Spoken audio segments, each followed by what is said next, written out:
In a village of Musashi province, there lived two woodcutters, Mosaku and Minokichi. At the time of which I am speaking, Mosaku was an old man, and Minokichi, his apprentice, was a lad of 18 years. Every day they went together to a forest situated about 5 miles from their village. On the way to that forest, there is a wide river to cross, and there is a ferry boat. Several times the bridge was built where the ferry is, but the bridge was each time carried away by a flood. No common bridge can resist the current there when the river rises. Mosaku and Minokichi were on their way home one very cold evening when a great snowstorm overtook them. They reached the ferry and they found that the boatman had gone away, leaving his boat on the other side of the river. It was no day for swimming, and the woodcutter took shelter in a ferryman's hut, thinking themselves lucky to find any shelter at all. There was no brazier in a hut, nor any place in which to make a fire. It was only a two-mat hut with a single door, but no window. Mosaku and Minokichi fastened the door, and they down to rest, with their straw raincoat over them. At first, they did not feel very cold, and they thought that the storm would soon be over. The old man almost immediately fell asleep, but the boy Minokichi lay awake a long time, listening to the awful wind and the continual thrashing of the snow against the door. The river was roaring, and the hut swayed and creaked like a junk at sea. It was a terrible storm, and the air was every moment becoming colder, and Minokichi shivered under his raincoat.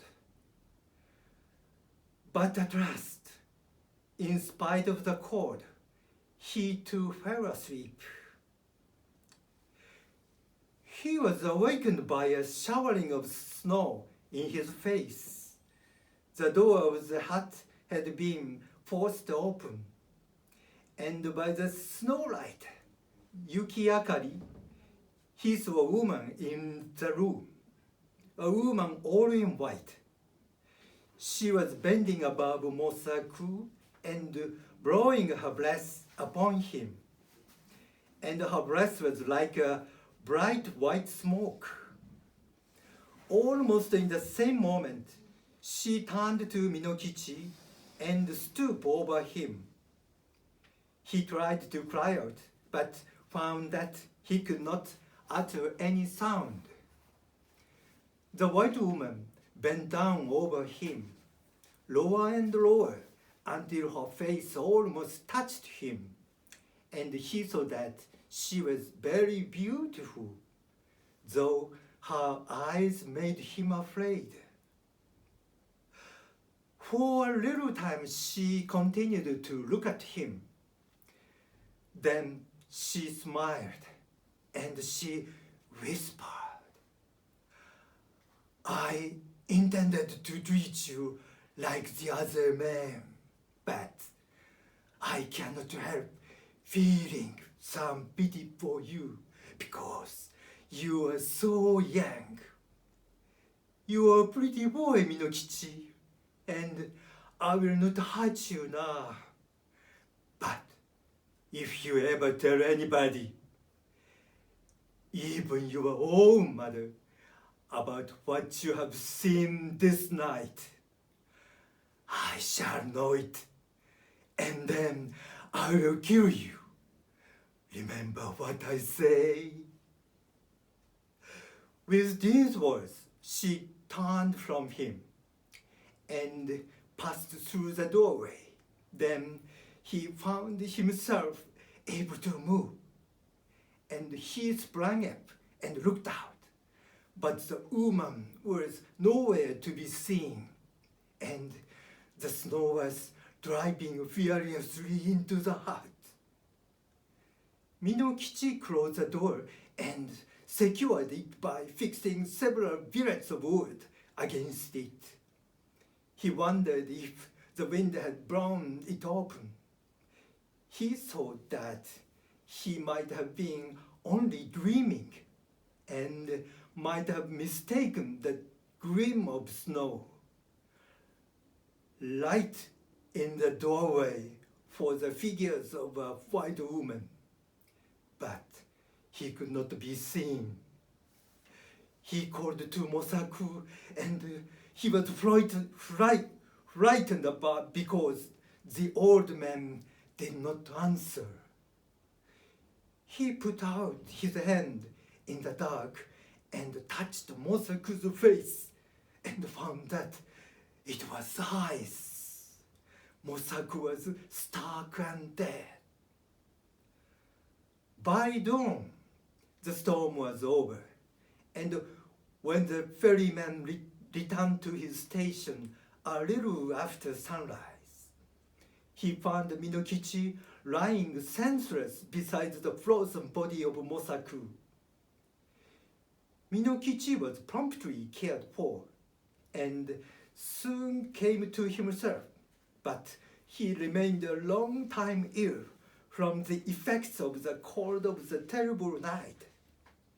He had been greatly frightened also by the old man's death, but he said nothing about the vision of the woman in white.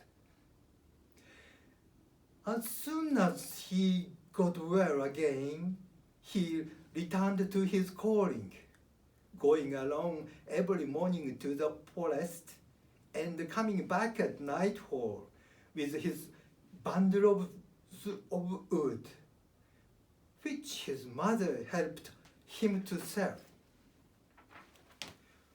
One evening, in the winter of the following year, as he was on his way home, he overtook a girl who happened to be traveling by the same road. She was tall, slim girl, very good looking, and she answered Minokichi's greeting in a voice as pleasant to the ear as the voice of a songbird. Then he walked beside her, and they began to talk. The girl said that her name was Oyuki, that she had lately lost both of her parents, and that she was going to Edo, where she happened to have some poor relation who might help her to find a situation as a servant.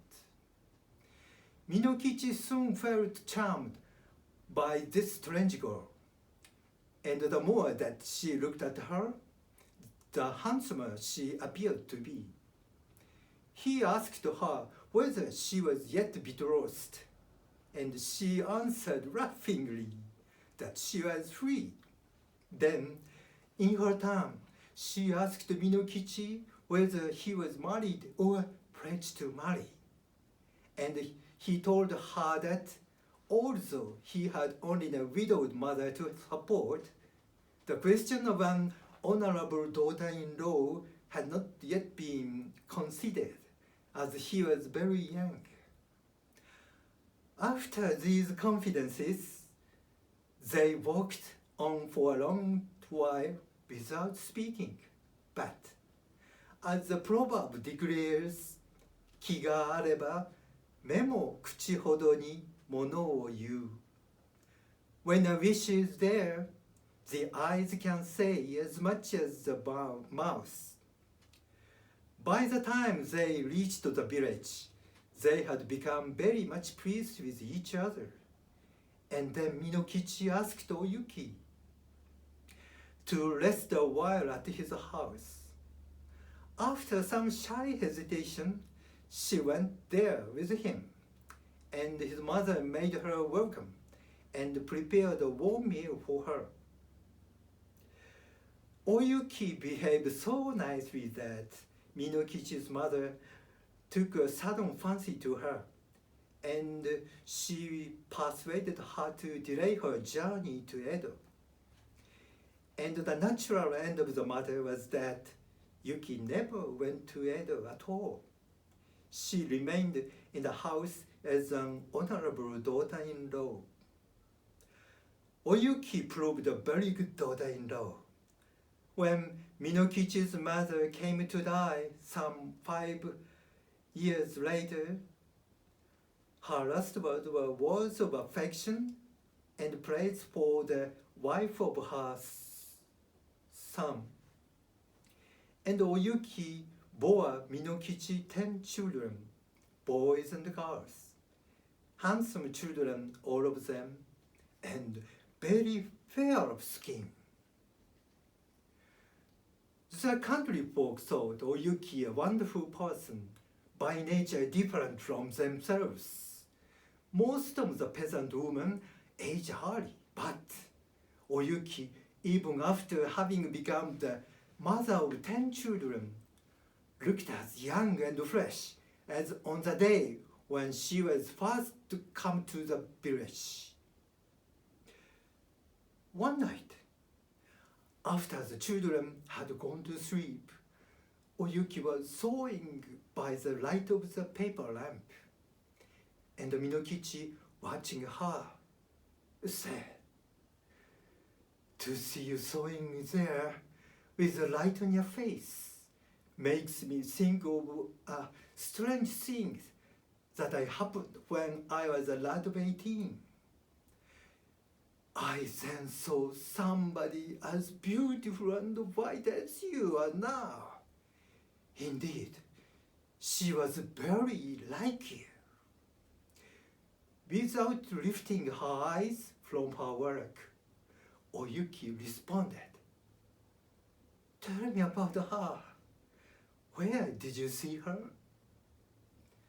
Then Minokichi told her about the terrible night in the ferryman's hut, and about the white woman that had stooped above him, smiling and whispering, and about the silent death of old Mosaku, and he said,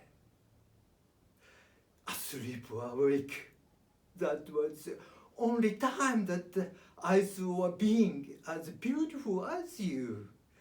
Of course, she was not a human being, and I was afraid of her, very much afraid, but she was so white.